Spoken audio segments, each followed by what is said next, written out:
लोकसभा चुनाव से पहले कांग्रेस संगठन में बड़ा फेरबदल हुआ है। कांग्रेस नेता प्रियंका गांधी की जगह अब अविनाश पांडे को यूपी कांग्रेस का प्रभारी बनाया गया है, जिसके बाद से अब प्रियंका गांधी के पास किसी भी राज्य की जिम्मेदारी नहीं है, जिसको लेकर कई सवाल उठ रहे थे। लेकिन अब मामले में कांग्रेस की सफाई सामने आई है।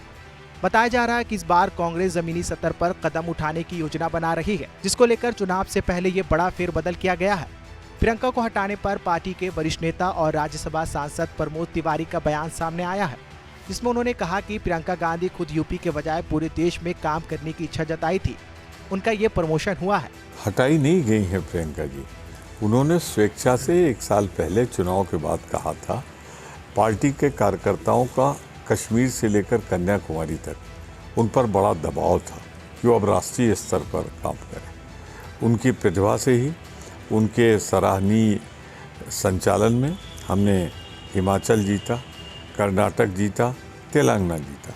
तो अब उनको राष्ट्रीय स्तर पर ले जाया गया, इसीलिए किसी राज्य में नहीं रखा गया उनको। अब वो राष्ट्रीय स्तर पर कांग्रेस का चुनाव लड़ाएंगी, मजबूत करेंगी।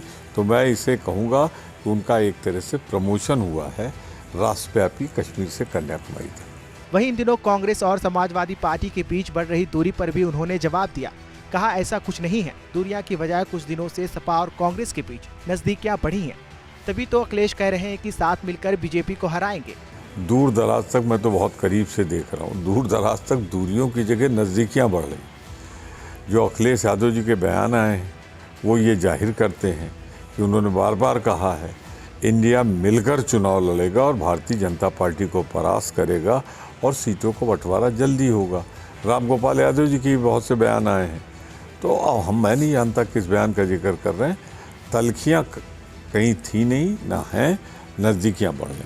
इसी के साथ ही कांग्रेस नेता प्रमोद तिवारी ने इंडिया गठबंधन में कौन होगा प्रधानमंत्री का चेहरा, उस पर भी संभावनाओं का दौर खत्म कर दिया है। बोले, कई लोग के नाम प्रस्तावित किए गए थे, लेकिन बैठक में साफ हो गया कि चुनाव बाद ही इस पर फैसला होगा। ममता जी ने और केजरीवाल जी ने जब इंडिया की बैठक हो रही थी तो उनका नाम सामने प्रस्तावित किया था, लेकिन खरगे जी ने उसी बैठक में साफ कर दिया कि वो हमारे राष्ट्रीय अध्यक्ष, हमारे नेता विरोधी दल हैं, कि